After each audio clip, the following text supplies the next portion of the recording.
G'day! Could your strategic roadmap be leading your business to the graveyard?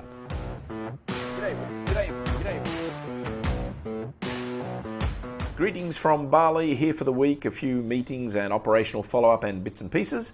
And I've been reading an article from a guy called Dominic Hofstetter. I'll put a link to the article in the comments below. And he talks about this idea of the roadmap fallacy. We've all heard about the strategic roadmaps, the corporate roadmaps that have been put in place. Some of us have tried to put them in place ourselves. Well, Dominic suggests that roadmaps are inherently counter the system that we live in. So roadmaps are inherently rigid, and the reality, no matter how flexible we try to make them, and the reality is that we're operating in complex adaptive systems, and therefore roadmaps are probably going to fail. There's three main reasons that he identifies as to why roadmaps can fail. The first one is that the assumption that everything is sequential and linear. We're able to sit down now, plan out our roadmap, our journey, our destination at the end, and we're able to know that A will lead to B, B will lead to C, and so on down the line. The reality is, of course, that's just not the way the world works. The other thing he talks about is that roadmaps are inherently deterministic. They're based on the assumption that we know all the possible outcomes, and if we don't know them, we can find them out. The reality, of course, is that we don't know what we don't know, right?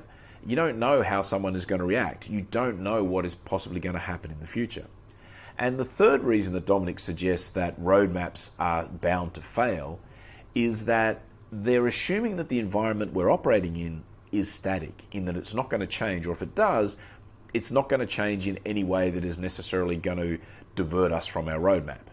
But the reality, as we all know once again, that's just not the way the world works. I mean, we're living in disruptive times where we have massive disruptions. And so if you're going to sit down now and make a roadmap for the next 2, 3, 5 years, how can you possibly anticipate all of the possible disruptions that are going to happen? And so he is basically suggesting that if you want to implement change in your system, and if you want to build a long-lasting culture and organization, you need to understand that a roadmap is too rigid to operate in what we have today, which is a complex adaptive system.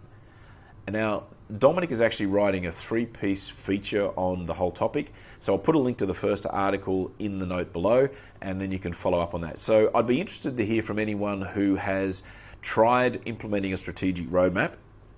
And if anyone can actually tell me that Dominic's 3 criteria, as in being linear and sequential, being deterministic, and being static, anyone who could possibly suggest that actually that's not really true, that doesn't hold true, because from what I see, I think it makes perfect sense.